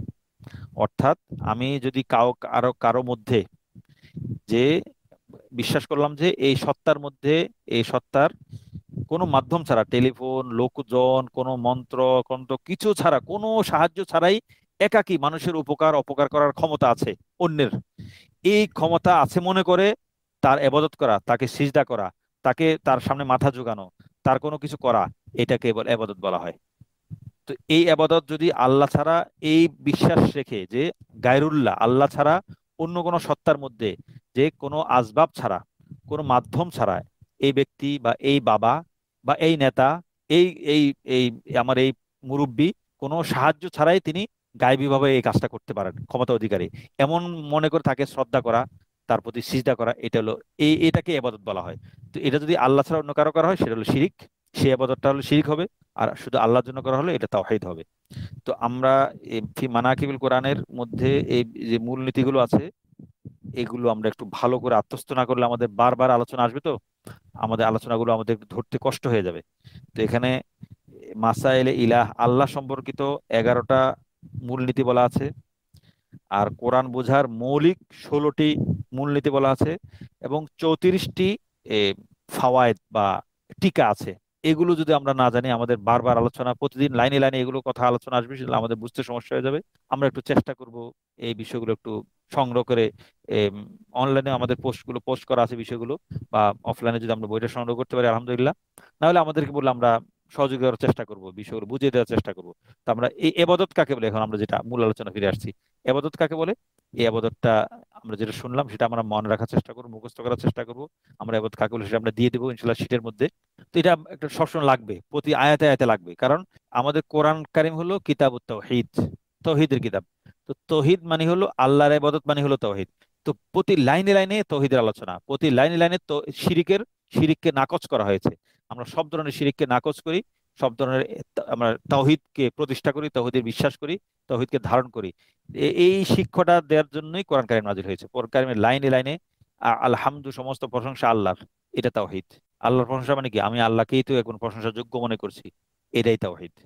তার মানে হলো আমি আল্লাহ ছাড়া অন্য কাউকে একমাত্র প্রশংসার উপযুক্ত মনে করছি না, মনে করলে সেটা শিরিক। আমি এই শিরিকটাকে নাকচ করছি আলহামদুলিল্লাহ বলার মাধ্যমে। লিল্লাহি, আল্লাহর জন্য। এই আল্লাহর জন্য এই শব্দটা তাওহীদ। তার মানে আমি লিল আসনাম, লিল নেতা, লিল মুরব্বি, লিল দলীয় চেয়ারম্যান, দলীয় চেয়ারপারসন, কারোর জন্য না, শুধু আল্লাহর জন্য। এই যে শিরিককে রোধ, বাবার জন্য না, বাবার দরবারে না, মাজারে না, সমস্ত প্রশংসা কার জন্য? কথা আল্লাহর জন্য। এই যে শিরিককে নাকচ করে, শিরিককে রদ করে আমি শুধু আল্লাহর প্রশংসা করছি, এটা তাওহীদ। তো লাইনে লাইনে প্রত্যেক শব্দ শব্দে এই তাওহীদটা আসবে। এবং আমরাও চেষ্টা করবো আমাদের হালকার মধ্যে বারবার তাওহীদের কথা বলতে, শিরিক বিরোধী সমস্ত চিন্তা, সমস্ত ভ্রান্ত বিশ্বাস আকীদাকে আমরা রদ করতে, আমাদের মন মনন থেকে, বিশ্বাস থেকে দূরে ছুড়ে ছুড়ে ফেলতে, এবং তাওহীদকে প্রতিষ্ঠা করতে আমাদের কলবের মধ্যে। এটা আমরা বারবার চেষ্টা করবো। কোরআন হলো কিতাবুত তাওহীদ, তাওহীদের কিতাব, তাওহীদ শিক্ষা দেওয়ার কিতাব। আর আমাদেরকে সৃষ্টি করা হয়েছে কি জন্য? তাওহীদের জন্য। ওমা খালাকতুল জিন্না ওয়াল ইনসা ইল্লা লিয়াবুদুন। আমি জিন ইনসানকে সৃষ্টি করছি শুধু কি জন্য? আমার ইবাদত করার জন্য। ইবাদত মানে হলো তাওহীদ, আল্লাহ তাওহীদ বর্ণনা করার জন্য। তো ইয়াকা নাবুদু, আমি আবাদা ইয়াবুদু ইবাদাতান, ইবাদত করা। আবাদা ইয়াবুদু ইবাদাতান, ইবাদত করা। আমরা একমাত্র কার জন্য আর ইবাদত করি? একমাত্র আল্লাহর ইবাদত করি। তো একটা, আমরা তো আগে ইবাদত যেটা বললাম সেটা হলো পারিভাষিক অর্থ। ইবাদতের শাব্দিক অর্থ কি? ইবাদতের শাব্দিক অর্থ হলো আকসা গায়াতিল খুদুই ওয়াত তাযাল্লুল, মানে চূড়ান্ত পর্যায়ের বিনয়, আনুগত্য, নমনীয়তার বহিঃপ্রকাশকে ইবাদত বলা হয়। আকসা গায়াতিল খুদুই ওয়াত তাযাল্লুল, চূড়ান্ত পর্যায়ের, সর্বোচ্চ পর্যায়ের বিনয় এবং নমনীয়তা, কাকুতি মিনতি অন্তরে ধারণ এবং সেটাকে প্রকাশ করাকে ইবাদত বলা হয়, শাব্দিক অর্থ। আর পারিভাষিক অর্থ আমরা আগে লম্বা করে যে একটা ইবাদত বললাম, একটা লাইন বললাম, ওটা। তো এবাদত, আমরা এটা এবাদতের শাব্দিক অর্থ এবং পারিভাষিক অর্থ দুইটাই মনে রাখবো, কারণ এটা আমাদের প্রত্যেক ওয়াক্তে, প্রত্যেক রাকাতে লাগে। ইয়াকা নাবুদু আমরা পড়ি, পড়ার সময়, সূরা ফাতিহা পড়ার সময় বা শোনার সময় এবাদত শব্দটা যখন আসবে, আমরা ওই এবাদতের পুরো বিষয়টা মাথায় রাখবো। এবাদত মানে তাওহীদ, এবাদত মানে তাওহীদ, এবাদত মানে তাওহীদ। এই বিষয়ের এই মূল কথাটা আমরা মাথায় ঢুকিয়ে রাখবো। যখন এবাদত বলার সাথে সাথে আল্লাহর পুরো বিষয়টা আমার সামনে চলে আসে। আল্লাহ, এবাদত মানে আল্লাহ, এবাদত মানে আল্লাহ। তো এই আল্লাহকে আমি পাবো বিভিন্ন ভাবে, সওমের মাধ্যমে, সিয়ামের মাধ্যমে, কিয়ামের মাধ্যমে, জাকাতের মাধ্যমে, দান সৎকার মাধ্যমে, নানাভাবে। কিন্তু সবকিছুর গতি, চূড়ান্ত সীমা কোথায়? আল্লাহ। সব এবাদতের শেষ কথা, একমাত্র কথা, প্রধান কথা, মৌলিক কথা আল্লাহ। তো ইয়াকা নাবুদু, আমরা আপনারই ইবাদত করি। ওয়া ইয়াকা নাস্তাইন, আমরা আপনার কাছেই সাহায্য চাই। এখানে একটা বিষয়, বিষয় এটা হলো ওয়া ইয়াকা নাস্তাইন, ওয়াও একটা হরফ আসলো। ওয়াওটা কয়টা অর্থে? তো আমরা জানি এখানে একটা ওয়াওর একটা অর্থ হলো আতিফা, আতফ। ওয়াওটা আতফের জন্য ব্যবহৃত হবে। আরেকটা অর্থ হলো, ওয়াওটা হলো হাল, হাল শব্দ, হাল এর জন্য ব্যবহার হবে। তো আমরা এখানে এই জায়গাটা অর্থ জেনে রাখি, আমরা শীটের মধ্যে ওয়ার কয়টা অর্থে এটা আমরা জানিয়ে দেবো ইনশাল্লাহ। তো ওয়াওটা এখানে আতিফা, আতফের জন্য ব্যবহৃত হয়েছে। ইয়াকা নাবুদু, আমরা আপনারই ইবাদত ইবাদত করি। ওয়া এবং ওয়া ইয়াকা নাস্তাইন, আপনার কাছে আমরা সাহায্য চাই। এখানে প্রত্যেকটা আয়াতের অনেকগুলো তাফসির আমরা দেখানোর চেষ্টা করছি আমাদের সূরা ফাতিহার তাফসিরে, যেটা আলহামদুলিল্লাহ নামে বের হয়েছে। এবং এটার প্রত্যেকটা আয়াত নিয়ে আলাদা আলাদা আমাদের পোস্টও আছে, আমাদের শিটও আছে, ইনশাল্লাহ আমরা দিয়ে দেবো। তো আমরা এই সূরা ফাতিহার যে আমরা যে একটা মৌলিক আমরা তাফসীর করার চেষ্টা করেছি, মৌলিক যে বিষয়গুলো সামনে আনার চেষ্টা করছি, আমরা সেগুলো আমরা জানার চেষ্টা করব। সব বিষয় আমরা আলোচনা করতে গেলে আমরা আমাদের তরজমাতুল কোরআন 10টা, এই বছর আমরা পুরো কোরআন শেষ করার ইচ্ছা করেছি, সেটা শেষ করা যাবে না। আমরা এই শাব্দিক তরজমাটা, তাহিক বিশ্লেষণ, শব্দ বিশ্লেষণ আমরা শেষ করে ফেলি, তাফসীরটা আমরা ধীরে ধীরে আগাবো। তো সূরা ফাতিহার বিস্তারিত তাফসীর আমরা আলহামদুলিল্লাহ বইটাতে আমাদের বিস্তারিত আছে। আমাদের এই বিষয়ে আমাদের শীটও তৈরি আছে, আমরা পোস্টও করেছি আমাদের অনলাইনে, সেখানে আমরা সংগ্রহ করতে পারবো ইনশাল্লাহ। তো ইয়াকা নাবুদু ওয়া ইয়াকা নাস্তাইন, ইস্তাআনা ইয়াস্তাইনু ইস্তিআনাতান, সাহায্য চাওয়া, সাহায্য প্রার্থনা করা। এই শব্দের মূল মাদ্দা হলো আইন ওয়াও নুন। সরফের পরিভাষা এটাকে আজওয়াফে ওয়াভি বলা হয়। নাস্তাইন, আমরা আপনার কাছে সাহায্য চাই। ইহদিনাস সিরাতাল মুস্তাকিম, ইহদি, হাদা ইয়াহদি, হিদায়াত মানে হেদায়েত দান করা। হেদায়েত দুইটা অর্থে ব্যবহৃত হবে, একটা হলো কাউকে পথ দেখানো, আর একটা হলো হাত ধরে নিয়ে গন্তব্যে পৌঁছে দেয়া। তো ইহদি, হাদায়াতি, হেদায়েতান, পথ দেখানো, হেদায়েত দান করা। হে ইহদি, আপনি আমাকে পথ দেখান, না আমাদেরকে হেদায়েত দান করুন। কোন দিকে? আস-সিরাতাল মুস্তাকিম, সরল পথের দিকে। আস-সিরাত মানে পথ, আল মুস্তাকিম সরল, সঠিক, সোজা। ইস্তাকামা ইস্তাকিমু ইস্তিকামাতান, আল মুস্তাকিম মানে হলো সরল, সোজা, সঠিক। এখানে একটা বিষয় আমাদের আরেকটা বিষয় আমরা জেনে রাখবো ইনশাল্লাহ। তা আল মুস্তাকিম এটা হলো ইসমুল ফাইল, কর্তাবাচক বিশেষ্য। তো ইসমুল ফাইল এবং ইসমুল মাফুল বা এই ধরনের সিফতের সিগার শুরুতে যে সমস্ত আলিফলাম যুক্ত হয়, এই আলিফলামটা আল্লাযী এই শব্দের অর্থ দান করে, এই ইসমুল মাউসুলের অর্থ দান করে। তো আল মুস্তাকিম মানে হলো আল্লাযী ইয়াস্তাকিমু। আল মুস্তাকিম এটা ইসমুল ফাইল। আমরা জানি ইসমুল ফাইল তৈরি হয় থেকে মুদারে মুসবাত মারুফ থেকে। মুস্তাকিম শব্দটা তৈরি হয়েছে ইয়াস্তাকিমু থেকে। ইয়াস্তাকিমু মানে ইয়াস্তাকিমু শুরুতে আমরা একটা আলিফ লাম লাগাবো, আল্লাযী লাগাবো, আল্লাযী ইয়াস্তাকিমু, এখান থেকে আল মুস্তাকিম হয়েছে। তো ইহদিনাস সিরাতাল মুস্তাকিম, আমরা ইহদিনা আস-সিরাত, আমরা যে খেয়াল করে লক্ষ্য করেছি যে আস-সিরাত শুধু আলিফ লাম আছে। আমরা জেনেছি আলিফ লাম তিনটা অর্থে ব্যবহার হয়: জিনসি, ইস্তিগরাকি, আহদি, আইন হা দাল, আহদি। আসসিরাত মানে হলো, এখানে আমরা এটাকে বলবো আসসিরাত মানে আলিফ লামে আহদি, নির্দিষ্ট। আসসিরাত মুস্তাকিম মানে কি? নির্দিষ্ট একটা, সেই জন্য এটা আহদি। আহাদ মানে পরিচিত, জানাশোনা এমন। তো আমাদেরকে আপনার পথ দেখান, আসসিরাতুল মুস্তাকিম সরল সঠিক পথ দেখান। কেমন পথ? সিরাতাল লাযীনা আনআমতা আলাইহিম, কাদের পথ? সিরাতা পথ কাদের? আল্লাযীনা ওই ব্যক্তিদের পথ, আনআমতা আলাইহিম যাদের প্রতি আপনি অনুগ্রহ করেছেন। আল্লাযীনা, এই আনামা, আনআমা ইউনিমু ইনআমান অনুগ্রহ করা, দয়া করা, নিয়ামত বর্ষণ করা, আলাইহিম যাদের উপর আপনি কি করেছেন? নিয়ামত বর্ষণ করেছেন। তো আরেকটা বিষয় আমরা এটা মাথায় রাখবো ইনশাল্লাহ, যে আল্লাযীনা, আল্লাযী, আল্লাযীনা, এই যে আল্লাযী ইসমুল মাউসুল, এটাকে বলা হয় ইসমুল মাউসুল। ইসমুল মাউসুল আছে, এই আলিফ, এটাও আলিফ লাম যুক্ত হয়ে মূলত ইসমুল মাউসুল হলো জি। আল্লাযীর মধ্যে জি আছে না, এই জিটা হলো জু, জি এটা হলো ইসম, জাল আলিফ, যা মূলত ছিল যা, এটা হলো ইসম, মূল ইসমুল মাউসুল। এবার নানা কারণে জি হয়, জু হয়, এটার শুরুতে আল যুক্ত হয়ে আল্লাজি হয়েছে। আমরা এই তথ্য সবসময় মাথা রাখবো যে আল্লাজির মধ্যে যে আলিফলাম আছে, এই আলিফলামটাও তিন ধরনের হতে পারে। এটা জিনসি হতে পারে, ইস্তিগরাকি হতে পারে, আহাদি হতে পারে। এই তথ্যটা আমার মাথায় রাখলে আমাদের সবসময় সামনে পড়তে সুবিধা হবে ইনশাল্লাহ, যত জায়গায় আছে। তো আমরা জানলাম যে আল্লাজির মধ্যে যে আল আছে সেটা কটা অর্থে, সেটাও ওই সাধারণ আলিফলাম আলের মতো কটা অর্থে? তিনটা অর্থ ধারণ করে। আলিফলামে আহদি, আফিলামে জিনসি, আফিলামে ইস্তেগরাকি, আফিলামে আহদি, এই তিনটা অর্থ। তো আনামতা আলাইহিম, আনাম আলাইহিম, এ আলা, আলা অনেকগুলো অর্থ আছে। ওই- এম, এটাও আল হরুফুল মাআনি। আবারও বললি যে যত জায়গায় আমরা যখনই তেলাওয়াত করব, অর্থ বোঝার চেষ্টা করব, যখনই কোনো হরফ আসবে, আলা, ফি, মিন, বি, ইলা, আন, এই ধরনের হরফ আসবে, আমরা সাথে চেষ্টা করবো যে এই হরফটা কয়টা অর্থে ব্যবহৃত হয়েছে আর এখানে কোনটা অর্থে ব্যবহৃত হয়েছে, এটা আমরা সবসময় প্রশ্ন করব। প্রশ্ন করলে তো ইনশাল্লাহ আমাদের তো শীত দেয়াই থাকবে। তারপরে এই প্রশ্ন করতে আমাদের ভিতরে একটা অভ্যাস গড়ে তুলবো, যে যখন কোনো হরফ আসবে এই হরফটা কোন অর্থে, কয়টা অর্থে, এখানে কোন অর্থে, এই হরফটা কয়টা অর্থে ব্যবহৃত হয়েছে কোরআন কারিমে, এখানে কোন অর্থে, এই হরফটা কয়টা অর্থে, এখানে কোন অর্থে। এই তো এই প্রশ্নটা মাথার ভিতরে একদম প্রোগ্রামের মতো বিল্ট ইন করে ফেলবো, যে হরফ দেখলে যে এই প্রশ্ন আমার ভিতর থেকে বেরোয়, ছিটকে বেরোয়। তো আনামতা আলিহিম, আলাটা এখানে ইস্তেলার অর্থে আছে। আর যাদের প্রতি আপনি অনুগ্রহ করেছেন তাদের পথ আমাকে দেখান। কাদের পথ নয়, গায়রিল মাগদুবি, কাদের পথ নয়, ওদের পথ নয়, যা এখানে মূলত এবারটা এমন ছিল, গায়রি সিরাতিল মাগদুব, মাগদুব যারা অভিশপ গজবগ্রস্তদের পথের পথ ছাড়া অন্য, আপনি যে যে আনামতা আলিহিম যাদের প্রতি আপনি অনুগ্রহ করেছেন তাদের পথ দেখান। কাদের পথ নয়, কাদের পথ ছাড়া? যাদের প্রতি গজব নাজিল হয়েছে এবং যারা গোমরা বিভ্রান্ত দল্লিন, তাদের পথ ছাড়া, তাদের পথ আমাকে দেখাবেন না। এ গয়রি, গয়রি আল মাগদুব। আমরা জেনেছি যে ইসমুল ফাইল, ইসমুল মাফুল, এই শুরুতে যে ইসমুল ফাইল, ইসমুল মাফুলের শুরুতে যে আল যুক্ত হয়, সে আলটা কিস অর্থ ধারণ দেয়? আল্লাদির অর্থ ধারণ দেয়। তো গয়রিল মাগদুব, মাগদুব শব্দটা ইসমুল মাফুল। ইসমুল মাফুল তৈরি হয় কোত্থেকে? মুদরে মাজহুল থেকে। তো গদিবা ইয়াগদাবু গদাবান, ক্রুদ্ধ হওয়া, ক্রুদ্ধ করা। আল মাগদুব তৈরি হয়েছে কোত্থেকে? ইউগদাবু থেকে। আমরা জানি আল মাগদুব ইসমুল মাফুল, ইসমুল মাফুলের শুরুতে যে আল যুক্ত হয়, সেই আলটা কি অর্থে হয়? আল্লাদির অর্থে। অর্থাৎ আল গয়রি, গয়রিল্লাযী ইউগদাবু, যার উপর গজব নাজিল করা হয়েছে তার পথ নয়। আলাইহিম, যাদের উপর গজব নাজিল হয় তার পথ নয়। আলা, এটা হরফ, আল হরুফুল মাআনি, অর্থযুক্ত হরফ।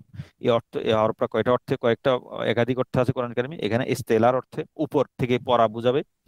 এই তো গয়রিল মাগদুব অভিশপ্ত, তাদের পথ নয়। এবং ওয়ালাদ দলিন, যারা পথভ্রষ্ট তাদের পথ নয়, তাদের পথ ছাড়া। আনাম তালিম, যাদের প্রতি আপনি অনুগ্রহ করেছেন তাদের পথ আপনাকে আপনাকে দেখান। আদ দলিন, এর আগে ওয়াও আছে, আমরা আগে জেনেছি ওয়াওটা একাধিক অর্থে ব্যবহৃত হয়। এখানে ওয়াওটা ওয়াও আতিফা। লাটা, এ লাটাকে অর্থে, এ লাটা হলো, লাটা তাকিদ বা দৃঢ়তা বোঝানোর জন্য, মানে ওলা গায়রি সিরাতিদ দাল্লিন ভাব, এই ভাবটা, এই লাটা কিসের জন্য? অর্থের দিক থেকে এটা না অর্থ বোঝাবে, দল্লিনদের পথ নয়। আর এখানে শব্দের দিক থেকে এটা তাকিদ বা গুরুত্ব বোঝাবে, মানে মাগদুবদের পথ তো নয় এবং দল্লিনদেরও পথ পথ নয়, তাদের পথ আপনি আমাকে দেখাবেন না অর্থ, এই দল্লিনদেরও পথ নয়, এই ও একটা গুরুত্ব, তাকিদ, এমপেসাইজ হলো।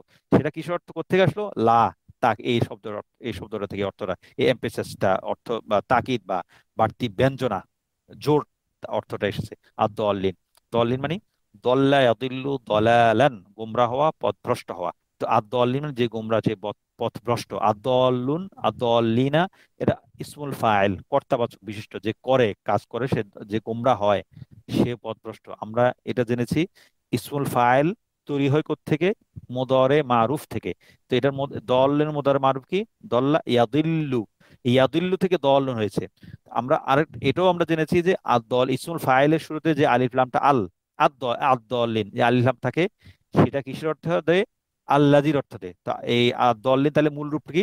আল্লাযীনা ইয়াদিল্লুনা, যারা গোমরা হয়ে পথভ্রষ্ট, তাদের পথ আপনি আমাকে দেখাবেন না। পাশাপাশি আরেকটা অর্থ আমরা জেনেছি যে আদ-দলিন, আল্লাযির মধ্যে যে আলিফ লাম আছে, সিরাতাল্লাযীনা, এই আল্লাযীনা ইয়াদিল্লুনা, এই আল্লাযী যে আলিফ লাম, এই আলিফ লামটাও, আল্লাযীর আলিফ লামটাও তিনটা অর্থে, আলিফ লামে জিনসি, ইস্তিগরাকি, আহদি। এই ছিল সূরা ফাতিহার শাব্দিক তর্জমা এবং শব্দ বিশ্লেষণ। আজকে আমাদের 4 মিনিট বেশি হয়ে গেছে, তা আমরা আজকের মতো এখানে শেষ করি ইনশাল্লাহ। আর এই যে এই দর্শের উপরে যদি কারো কোনো বিষয় অস্পষ্ট থাকে, কারো কোনো অতৃপ্তি থাকে, কারো কোনো খটকা থাকে, আমরা মেহরবানি করে লিখিতভাবে, মানে ভয়েস মেসেজ না, ভয়েস মেসেজ শোনা আসলে অনেক সময় সময় সুযোগ হয়ে ওঠে না, লেখা হলে চট করে পড়ে ফেলা যায়।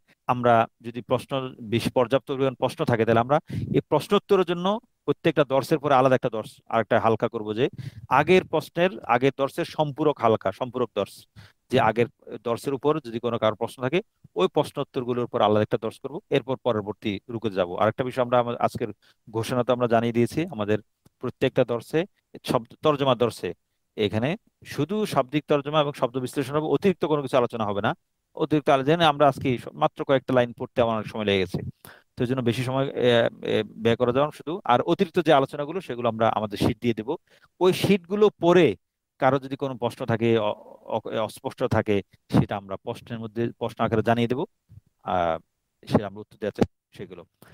আরেকটা বিষয়, আমাদের যে এটা মূল যে বই আছে, ফি মানাকিবিল কোরআন, এখানে যে আমরা যে 64টা মূলনীতি আছে, এই মূলনীতির আলোকে সূরা ফাতিহাটাকে আমরা সংক্ষেপে একটু জানিয়ে দিচ্ছি। যে আমরা জানি আমাদের ওই 16টা মূলনীতির মধ্যে একটা প্রধান হলো, একটা আছে দাওয়া। যে কোনো সূরার একটা মূল বক্তব্য থাকে, এই সূরা আমাকে এই বক্তব্যটা দিতে যাচ্ছে, এই বক্তব্য আমাকে বলছে, এই সূরা আমাকে এই কথাটা বলে, এই সূরা আমাকে কি বলে? দাওয়া, একটা দাওয়া করছে যে আলহামদুলিল্লাহ, সমস্ত প্রশংসা আল্লাহর জন্য। সমস্ত প্রশংসা কার জন্য? আল্লাহর জন্য। দাওয়া মানে, আমরা যখন আমাদের এই আলোচনা দর্শের মধ্যে দাওয়ার কথা বলবো, দাওয়া মানে দাবি। কি দাবি? কিসের দাবি? তাওহীদের দাবি, আল্লাহ এক, এ দাবি। আলহামদুলিল্লাহ, সমস্ত প্রশংসা আল্লাহর, আমি এটা দাবি করলাম। সমস্ত প্রশংসা কার জন্য? আল্লাহর জন্য, কোনো নেতার জন্য না, কোনো দেশের রাষ্ট্রপতির জন্য না, দেশের রাষ্ট্রপ্রধানের জন্য, যে যার প্রশংসা করতে গিয়ে বলে যে তার ইবাদত বন্দিগির কারণে ঘূর্ণিঝড়ের মতো ভয়ে পালিয়ে গেছে, এমন কথা দুঃসাহস দেখায়, নাউজুবিল্লাহ। এমন সমস্ত প্রশংসা আল্লাহর জন্য, এটাই তাওহীদ। কোনো নেতার জন্য না, কোনো রাষ্ট্রপ্রধানের জন্য না, কোনো দলনেতার জন্য না, কোনো মুরব্বীর জন্য না, যে আল্লাহ, এটা আমি দাবি করলাম। কি দাবি করলাম? তাওহীদের দাবি। তাওহীদের দাবিটা কোন ভাবে করলাম? যে সমস্ত প্রশংসা আল্লাহর জন্য। এখন আমরা তো জানি যে কোনো দাবির জন্য, আমি যে দাবি করলাম, একটা দলিল লাগে না? কথার কথা ধরা যাক যে কেউ দাবি করলো আমাদের দেশের প্রধানের অনেক বেশি আবাদত করেন, আবাদত বন্দী করার কারণে কি হয় না, দেশে কোনো রোগ বালাই বা প্রাকৃতিক দুর্যোগ আসে না। প্রমাণ কি? এই যে এটা বর্তমানে আমরা যেটা দেখলাম, চলে গেল, আসলো না বাংলাদেশে। তো এটা এটা দলিল দিল, কুই দলিল দিল যে এই একটা দলিল যে দেশে ঘূর্ণিঝড় আসেনি। এটা দলিল। দাওয়া কি? দাওয়াটা হলো আমাদের যিনি মুরব্বী, তিনি অনেক বেশি বন্দি করেন, অনেক তাহাজ্জুদ গুজার, কোরআন তেলাওয়াত করেন, অনেক কিছু করেন, তার এই বরকতে তিনি এই জন্য তিনি প্রশংসার যোগ্য। তো কেন প্রশংসা করব? কারণ তিনি আবাদত করেন, তার আবাদতের কারণে দেশ থেকে ঘূর্ণিঝড় দূর হয়ে যায়। আল্লাহর ক্ষেত্রে বিষয়টা এমন, আমি সমস্ত প্রশংসা আল্লাহর জন্য। এই প্রশংসাটা যদি এই ধরনের শক্তিশালী মনে করে যদি আমি কোনো বান্দার জন্য প্রশংসা করি, সেটা শিরক হয়ে যাবে। আর আমি সমস্ত ক্ষমতার, নিরঙ্কুশ ক্ষমতার অধিকারী আল্লাহর জন্য এই কথা মনে করে আল্লাহর জন্য প্রশংসা করলে এটা তাওহীদ হয়ে যাবে। তো আল্লাহর জন্য আমি প্রশংসাটা কেন করব? আল্লাহ সমস্ত প্রশংসার মালিক আল্লাহ কেন? দাবি, এই দাবির পক্ষে দলিল কি? রব্বিল আলামিন। কেন প্রশংসার অধিকারী? কেন? তিনি জগৎ সমূহের প্রতিপালক। এই যুক্তি, এটাই যুক্তি, প্রধান দলিল। দলিল কি? তিনি রব্বুল আলামিন, জগৎ সমূহের প্রতিপালক। তিনি জগতের প্রতিপালক, তার প্রশংসা কেন করে? তিনি তো প্রশংসার উপযুক্ত হবেন। একটা দলিল। সমস্ত প্রশংসার অধিকারী একমাত্র উপযুক্ত আল্লাহ। একটা দ্বিতীয় দলিল কি? আল্লাহর প্রশংসা করবো এই জন্য কারণ তিনি হলেন রহমান, তিনি সকলের প্রতি দয়াবান। দ্বিতীয় দলিল। দাওয়া কি ছিল? সমস্ত প্রশংসা আল্লাহ, এটা দাওয়ায় তাওহীদ। তৃতীয় দলিল কি? আর রহিম, তিনি কিয়ামতের দিন মুমিনদের প্রতি দয়ালু। চতুর্থ দলিল কি? মানে আল্লাহর প্রশংসা কেন করব, এই কেন সবকে যুক্তি, দলিল, মালিক ইয়াউমিদ্দিন, তিনি জগৎ সমূহের প্রতিপালক। এই যে এটা এইভাবে আমরা পুরো কোরআনটা আমরা পড়বো ইনশাল্লাহ। তো দাওয়া, দলিল। আবার দলিল হলো মৌলিকভাবে তিন প্রকার। আবার প্রত্যেকটা প্রকারে একটা আছে 7 প্রকার, একটা কয়েক প্রকার। এই দলিলগুলো আমরা জানার জানার চেষ্টা করব। এখানে এখানে আলোচনা করতে গেলে আমাদের মূল দর্শটা হবে না। আমরা আগে থেকে এগুলো ইনশাল্লাহ বাড়ির কাজ বা নিজের প্রস্তুতি হিসাবে আমরা বিষয়গুলো পড়ে আসবো। এই দলিল কাকে বলে, দলিল কোনটা, কত প্রকার, দাওয়া কি, 16টা কোরআন বোঝার 16টা ইস্তেলা, মূলনীতি কি, 34টা ফওয়ায়েদ কি, মাসাইলে ইলা, এগুলো কি। তো যাক, আমরা এখানে শেষ করি, কথা লম্বা হয়ে যাচ্ছে। তো আমরা এই সূরা ফাতিহার উপর একটা প্রশ্ন শীট গুলো দিয়ে দেবো, পাশাপাশি আমরা একটা প্রশ্নপত্র দিব, যে আমরা যে আত্ম যাচাই করার জন্য যে আমি আমি আসলে সূরা ফাতিহাটা কতটুকু বুঝলাম। আমরা একটা অনেকগুলো প্রশ্নের একটা শীট দিয়ে দিব। প্রশ্নগুলো দেখে দেখে আমি যাচাই করবো আমি শব্দের অর্থ পারি কিনা, বা এই বিষয়টা আমি বুঝেছি কিনা, বা এখানে কোন আলহামদুলিল্লাহ দাওয়া হলে এটা দলিল কি কি, কয়টা দলিল বলা হয়েছে এখানে, ইয়াকা নাবুদু এগুলো কি, ইত্যাদি। তো আল্লাহ তালা আমাদেরকে কোরআন কারিম বোঝার তৌফিক দান করুন। আল্লাহর তৌহিদকে অন্তরে, রক্ত মাংসে, অস্থি মজ্জায় মিশিয়ে নেওয়ার তৌফিক দান করুন।